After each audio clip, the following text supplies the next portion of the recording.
മലയാളികളുടെ എക്കാലത്തെയും പ്രിയപ്പെട്ട നടിമാരിൽ ഒരാളാണ് നവ്യ നായർ. സിനിമയിൽ കത്തി നിൽക്കുന്ന സമയത്ത് 2010 നവ്യയുടെ വിവാഹം നടക്കുന്നത്. ഇതോടെ പല നടിമാരെയും പോലെ നവ്യ സിനിമയിൽ നിന്നും അവധിയെടുത്തു. നീണ്ട 12 വർഷങ്ങൾക്ക് ശേഷം 2022 ഒരുത്തി എന്ന സിനിമയിലൂടെ അവർ മലയാള സിനിമയിൽ ഗംഭീര തിരിച്ചുവരവ് തന്നെ നടത്തി. മികച്ച അഭിപ്രായമായിരുന്നു ചിത്രത്തിന് ലഭിച്ചത്. ഒരുത്തിക്ക് ശേഷം കൂടുതൽ സിനിമകളൊന്നും നടി പിന്നീട് ചെയ്തിട്ടുമില്ലായിരുന്നു. നർത്തകി കൂടിയായ നവ്യ ഇപ്പോൾ നൃത്തത്തിലാണ് കൂടുതൽ ശ്രദ്ധ കേന്ദ്രീകരിക്കുന്നത്. സ്വന്തമായി നൃത്ത സ്ഥാപനം തുടങ്ങിയ നവ്യ നിരവധി വിദ്യാർത്ഥികൾക്ക് ക്ലാസുകളും എടുക്കുന്നുണ്ട്. നൃത്തവേദികളിലും താരം ഇപ്പോൾ സജീവമാണ്. നവ്യയുടെ നൃത്ത വീഡിയോകളെല്ലാം സോഷ്യൽ മീഡിയയിൽ വൈറലുമാകാറുണ്ട്. രണ്ടാം വരവിൽ സോഷ്യൽ മീഡിയയിലും സജീവമായി തന്നെ നവ്യ ഇടപെട്ടിട്ടുമുണ്ട്. തന്റെ ബോൾഡ് ആൻഡ് ബ്യൂട്ടിഫുൾ ലുക്കിലുള്ള നിരവധി ഫോട്ടോകൾ താരം സോഷ്യൽ മീഡിയയിൽ പങ്കിട്ടിട്ടുണ്ട്. ജീവിതത്തിലെ രസകരമായ നിമിഷങ്ങളും കുടുംബത്തിനൊപ്പമുള്ള സന്തോഷങ്ങളും യാത്രകളും എല്ലാം താരം പങ്കുവയ്ക്കാറുമുണ്ടായിരുന്നു. ഇപ്പോൾ ഇത് അത്തരത്തിൽ നടി പങ്കുവച്ചൊരു വീഡിയോയാണ് സോഷ്യൽ മീഡിയയിൽ വൈറലാകുന്നത്. എവിടെയാണ് സ്ഥലം എന്ന് വീഡിയോയിലോ ക്യാപ്ഷനിലോ പറയുന്നില്ല. എന്നാൽ മനോഹരമായ ഒരു കെട്ടിടത്തിലൂടെ നടക്കുകയാണ് താരം. എന്നാൽ നവ്യയുടെ വീഡിയോയിലെ കെട്ടിടമോ ആ സ്ഥലത്തിന്റെ ഭംഗിയോ അല്ല ചിലരുടെ കണ്ണിലുടക്കിയത്. താരത്തിന്റെ വസ്ത്രധാരണവും കഴുത്തിലടഞ്ഞ രുദ്രാക്ഷമാലയുമാണ്.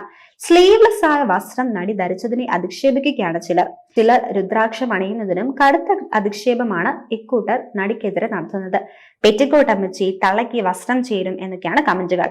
ചില കമന്റുകൾ ഇങ്ങനെ: ഒരു ഇഷ്ടമുണ്ടായിരുന്നു, അത് പോയി കിട്ടി, നല്ലൊരു നടിയായിരുന്നു, ഇപ്പോൾ സിനിമയില്ലാതെ വന്നപ്പോൾ എന്തൊക്കെയോ കാണിച്ചു കൂട്ടുന്നു, പടങ്ങൾ കുറഞ്ഞു, വീട്ടിൽ വെറുതെ ഇരിക്കുമ്പോൾ തോന്നുന്ന ഐഡിയ, ഇതൊരു മാതൃക, സ്ത്രീകളെല്ലാം വലിയ തുക ഡ്രസ്സിന് വേണ്ടി നശിപ്പിക്കുമ്പോൾ 1 മീറ്റർ കൂറ തുണി മാത്രം ഉപയോഗിച്ചുകൊണ്ട് സ്റ്റൈലായി ഇങ്ങനെ മാതൃകയാവും എന്നൊക്കെയായിരുന്നു കമന്റുകൾ. എന്നാൽ നടിയെ ഇത്തരത്തിൽ അധിക്ഷേപിക്കുന്നവർക്ക് ശക്തമായ മറുപടി തന്നെയാണ് അവരുടെ ആരാധകരും നൽകിയത്. ഒരാളുടെ വ്യക്തി സ്വാതന്ത്ര്യത്തിൽ കയറി ഇടപെടുന്നത് ശരിയല്ലെന്ന് ഒരാൾ കുറിച്ചു. ഒരു വ്യക്തിയുടെ വ്യക്തി സ്വാതന്ത്ര്യത്തിൽ കയറി അഭിപ്രായം പറയുന്നത് ശരിയല്ല.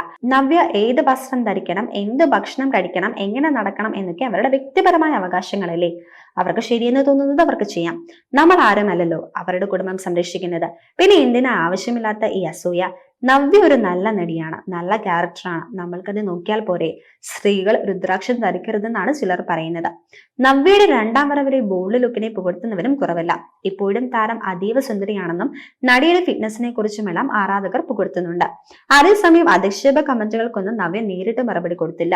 സോഷ്യൽ മീഡിയ കമന്റുകൾ മുമ്പ് ആസ്വദിച്ചിരുന്നുവെന്നും എന്നാൽ സൈബർ അധിക്ഷേപങ്ങൾ കടുത്ത വേദന ഉണ്ടാക്കിയിട്ടുണ്ടെന്നും മുമ്പ് നവ്യ പറഞ്ഞിട്ടുണ്ട്. വാസ്തവത്തിൽ ഈ സംഭവത്തിൽ വിമർശിക്കപ്പെടേണ്ടത് നവ്യയുടെ ഡ്രസ്സോ രുദ്രാക്ഷമാലയോ അല്ല. വിമർശിക്കപ്പെടേണ്ടത് സമൂഹത്തിലെ ചിലർ കാണിക്കുന്ന ആ മുമ്പരപ്പെടലാണ്. മറ്റുള്ളവർ സ്വതന്ത്രമായി ജീവിക്കുന്നതിലുണ്ടാകുന്ന അസൂയ.